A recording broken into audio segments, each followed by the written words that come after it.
మరి ఎక్కడికి పోతున్నాయి తెచ్చిన డబ్బులు? ఎందుకు రాష్ట్రం మీద అప్పులు తీసుకొచ్చి ఎక్కడికి మళ్ళీ ఇస్తున్నారు? దానికి కూడా ఒక ఆధారం చెప్తా, కాగితం వచ్చినాక ఇంకా బాగా చూపిస్తా. కానీ జరుగుతున్నది ఏంటంటే, ఒక కొడంగల్ లిఫ్ట్ ఇరిగేషన్ స్కీమ్ అని పెట్టారు ముఖ్యమంత్రి గారు. పెట్టి 2 సంస్థలకు ఇచ్చిరు. అది ఒకటి మెగా కృష్ణారెడ్డి గారికి, ఇంకోటి పొంగులేటి శ్రీనివాసరెడ్డి అన్న గారి కంపెనీకి ఇచ్చింది.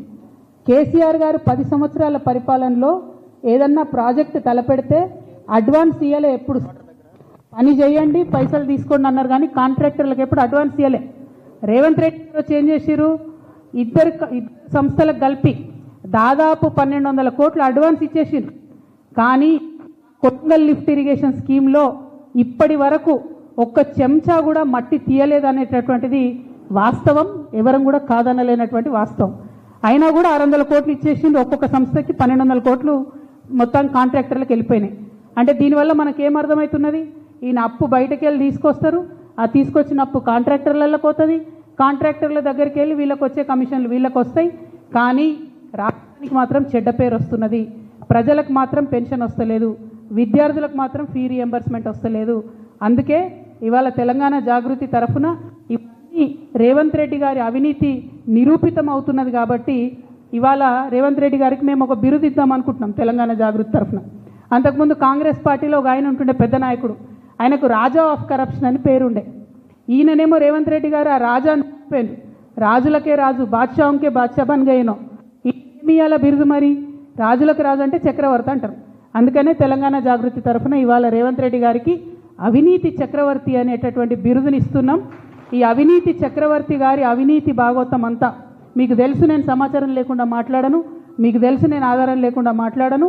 ఖచ్చితంగా ఒక 1.5 మంత్లో అవినీతి చక్రవర్తి గారి అవినీతి భాగవతం అంతా కూడా ఒక మంచి బుక్ వేసి తెలంగాణ ప్రజలందరూ కూడా జాగృతి తరఫున పంచడం జరుగుతుంది.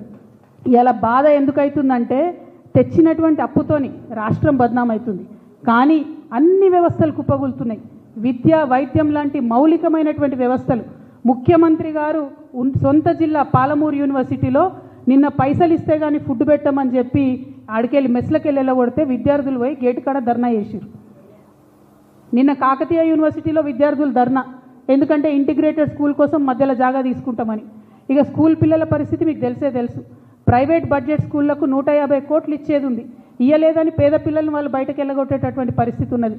8000 కోట్లు ఫీ రియంబర్స్మెంట్ బకాయిలు ఉన్నాయి. అంటే విద్యకు వైద్యానికి కూడా ఎండబెట్టి మీరు కాంట్రాక్టర్ల కడుపు నింపుతున్నారు, కమిషన్లు తీసుకుంటున్నారు. కాబట్టే ఇవాళ మిమ్మల్ని అవినీతి చక్రవర్తి అని చెప్పి బిరుదిస్తూ ఉన్నాం. మిమ్మల్ని మేము డిమాండ్ చేస్తూ ఉన్నాం, 2 లక్షల కోట్ల అప్పు మీరు ఏం చేసిండ్రో శ్వేతపత్రం విడుదల చేయాలి.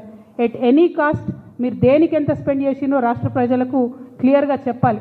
మీ అందరికీ తెలుసు, మొన్న మనం ఒక రౌండ్ టేబుల్ సమావేశం పెట్టుకున్నాం, దానిలో డిమాండ్ చేసినాం. రేపు ప్రగతి ఎజెండా సభ ఉంది, దాంట్లో పోలవరం గురించి మాట్లాడాలని చెప్పినాం. కానీ ఆ ఎజెండాలో పోలవరం ఎత్తేసిరు లాస్ట్ మినిట్లో. కానీ ఇక్కడ ఉన్నటువంటి 8 మంది బీజేపీ ఎంపీలు కనీసం కుయ్యమంటలేరు, కిక్కురు. మన దగ్గర భద్రాచలంలో రాముడు మునిగిపోతుంటే కూడా ఇక్కడున్న 8 మంది బీజేపీ ఎంపీలకు కనీసం చీమ కుట్టినట్టు లేదు. నిన్న కేంద్రం క్యాబినెట్ పెట్టుకున్నది, పూణేలో 3500 కోట్లు పూణే మెట్రోకి ఇచ్చిరు.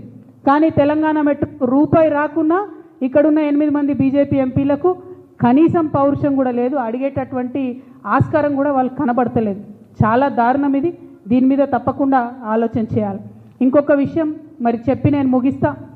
జూలై 6వ తారీఖు నాడు ఇక్కడ ప్రజాభవన్లో రేవంత్ రెడ్డి గారిది, చంద్రబాబు నాయుడు గారిది మీటింగ్ అయ్యి హైదరాబాద్ బిర్యానీ ఆయన